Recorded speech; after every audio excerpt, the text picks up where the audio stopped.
আগামীকাল রবিবার আছড়ে পড়বে ঘূর্ণিঝড় রেমাল। সারা রাজ্যের পাশাপাশি প্রভাব পড়বে মালদাতেও। সেই দিকে লক্ষ্য রেখে তৎপর মালদা জেলা প্রশাসন। এই মর্মে ইতিমধ্যে সমস্ত দপ্তরের পাশাপাশি মৎস্যজীবী সহ জেলার বিভিন্ন ফেরিঘাটের কর্তাদের নিয়ে উচ্চ পর্যায়ের বৈঠক করা হয়। আগামী 26 এবং 27 তারিখ এই দুদিন জেলার সমস্ত ফেরিঘাট বন্ধ থাকবে। মৎস্যজীবীদের নদীতে নামতে বারণ করা হয়েছে। জেলা প্রশাসন ভবনে খোলা হয়েছে হেল্পলাইন, 24 ঘন্টায় খোলা থাকবে। প্রস্তুত থাকতে বলা হয়েছে বিডিওদের। এক কথায় শক্তিশালী রেমালের মোকাবেলায় প্রস্তুত জেলা প্রশাসন।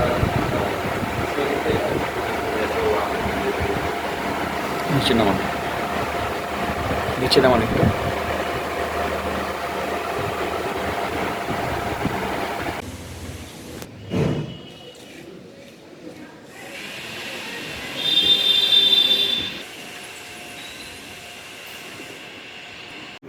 সেটা আজকে প্রায় 50% কমে গেছে, মানে ওই 10 to 13 কিলোমিটার বেগে মুভ করছে।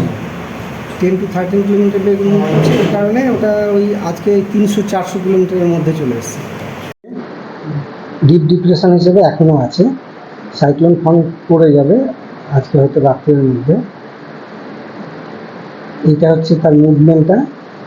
এইটা আমাদের ব্ল্যাক যেটা, এটা হচ্ছে অবজার্ভ ট্র্যাক, আর এইটা আমাদের এস্টিমেটেড ট্র্যাক। এই জায়গায় আমাদের বাংলাদেশ আর কোস্ট, ওয়েস্ট বেঙ্গল কোস্টে গিয়ে ল্যান্ডফল হবে। এবার কোন এরিয়াগুলো ইফেক্টেড হবে এইখানে মোটামুটি দেওয়া আছে। হ্যাঁ, এই এরিয়াগুলো ইফেক্টেড হবে। মালদায় রেমালের প্রভাব অনেকটাই কমে যাবে। মালদায় যখন রেমালের প্রভাব আসবে তখন বাতাসে গড়গতিবেগ 30 থেকে 40 কিলোমিটার থাকতে পারে, সঙ্গে বজ্রবিদ্যুৎ সহ ভারী বৃষ্টি হওয়ার সম্ভাবনা আছে। এখন বর্তমানে রেমাল অবস্থান করছে আমাদের সেন্ট্রাল বে অফ বেঙ্গলে, ইস্ট সেন্ট্রাল বে অফ বেঙ্গলের উপর। হ্যাঁ, সেটা বাংলাদেশের খেপিপুরা থেকে 490 কিলোমিটার দূরে, এবং আমাদের সাগর আইল্যান্ড মানে গঙ্গাসাগর থেকে প্রায় 380 কিলোমিটার দূরে। 380 কিলোমিটার দূরে। এবং এটা আগামীকাল মিডনাইট নাগাদ ল্যান্ডফল হওয়ার সম্ভাবনা আছে সাগর আইল্যান্ড এবং বাংলাদেশের খেপিপুরা উপকূলে। এই রেমালটা মালদাতে কতটা এফেক্ট করবে?